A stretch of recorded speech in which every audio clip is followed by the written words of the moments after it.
అమ్మ గర్భం నుండి మొదలు పెడితే షాపింగ్ మాల్లో డ్రెస్సులు మార్చుకునే వరకు ఎక్కడా కూడా అమ్మాయిలకు సేఫ్టీ లేకుండా పోతోంది. ఆడపిల్ల అని తెలియగానే అమ్మ గర్భంలోనే చిదిమేస్తున్న ఉదంతాలు, షాపింగ్ మాల్స్ లో సీక్రెట్ కెమెరాలు పెట్టి అమ్మాయిల ప్రైవేట్ వీడియోలు తీసే దారుణాలు ఇటీవల కాలంలో పెరిగిపోయాయి. వరుసగా ఫిర్యాదులు రావడంతో పోలీసులు ఈ విషయంపై తీవ్రంగా దృష్టి సారించారు. హైదరాబాదు మహానగరంలో షాపింగ్ మాల్స్ చాలా ఎక్కువగా ఉంటాయి. ఇక్కడ వస్తువుల నుండి మొదలు పెడితే దుస్తుల వరకు కూడా కొనుగోలు చేయడానికి చాలా మంది మహిళలు వస్తుంటారు. ఇందులో రకరకాల వయసు వాళ్ళు వస్తుంటారు. దుస్తులు తమకు సరిపోయాయో లేదో అని చూసుకోవడానికి వారు ట్రయల్ రూమ్ కి వెళ్తుంటారు.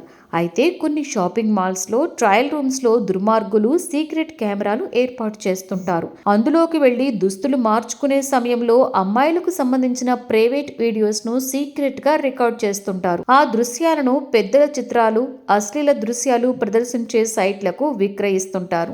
దీనివల్ల ఆ మహిళల వ్యక్తిగత గోప్యతకు భంగం వాటిల్లడమే కాకుండా వారిపై చెడు అభిప్రాయం కలిగేలా చేస్తోంది. అయితే ఈ తరహా ఘటనలు ఇటీవల కాలంలో పెరిగిపోవడం, ఫిర్యాదులు కూడా ఎక్కువ అవడంతో హైదరాబాదు నగర పోలీసులు రంగంలోకి దిగారు. సీక్రెట్ కెమెరాల వ్యవహారానికి చెక్ పెట్టేందుకు యాంటీ రెడ్ ఐ ఆపరేషన్ కు శ్రీకారం చుట్టారు. యాంటీ రెడ్ ఐ ఆపరేషన్ ద్వారా హైదరాబాద్ నగర పోలీసులు స్టార్ హోటల్స్, లాడ్జ్లు, షాపింగ్ మాల్స్, పబ్బులు, హాస్పిటల్స్ లో ఎక్కడ సీక్రెట్ కెమెరాలు ఉన్నా గుర్తిస్తారు. దీనికోసం ఏకంగా 2000 మంది నేషనల్ సర్వీస్ స్కీమ్ విద్యార్థులకు శిక్షణ ఇచ్చారు. వీరంతా కూడా షీ టీమ్స్ తో కలిసి డిటెక్టర్ తో తనిఖీలు చేపడతారు.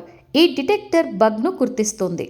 సీక్రెట్ కెమెరా ఎక్కడ ఏర్పాటు చేసిందో చెప్పేస్తోంది. ఇటీవల గుడివాడలోని ఇంజనీరింగ్ కాలేజ్ లో అమ్మాయిలు క్యాంపస్ లో సీక్రెట్ కెమెరాలు ఏర్పాటు చేసిన ఉదంతం వెలుగులోకి రావడంతో ఒక్కసారిగా సంచలనం కలిగింది. ఆ తర్వాత గతంలో హైదరాబాద్ లోని స్టార్ హోటల్లో సీక్రెట్ కెమెరా ఏర్పాటు చేసి దృశ్యాలు చిత్రీకరిస్తున్న ఘటన కలకలం రేపింది. ఇవే కాదు, సరిగ్గా కొన్ని సంవత్సరాల క్రితం కేంద్ర మంత్రి స్మృతి ఇరానీకి కూడా ఇలాంటి అనుభవమే ఎదురైంది. దీంతో నాటి నుండి సీక్రెట్ కెమెరాల నిరోధానికి ఏకంగా ఒక ఉద్యమమే నడుస్తోంది. తాజాగా హైదరాబాద్ నగరంలో సీక్రెట్ కెమెరాలు అనేవి లేకుండా చేసేందుకు పోలీసులు యాంటీ రెడ్ ఐ అనే ఆపరేషన్ ను చేపడుతున్నారు. ఇది కనుక విజయవంతమైతే అమ్మాయిలకు అన్ని ప్రాంతాలు సేఫ్ గా ఉంటాయని పోలీసులు భావిస్తున్నారు. ఈ దిశగా ప్రభుత్వం నుండి కూడా సహాయ సహకారాలు అందుతున్న నేపథ్యంలో మరింత వేగంగా ఆపరేషన్ నిర్వహిస్తామని పోలీసులు వివరిస్తున్నారు. ప్రభాత సూర్యుడు జాతీయ తెలుగు దినపత్రిక.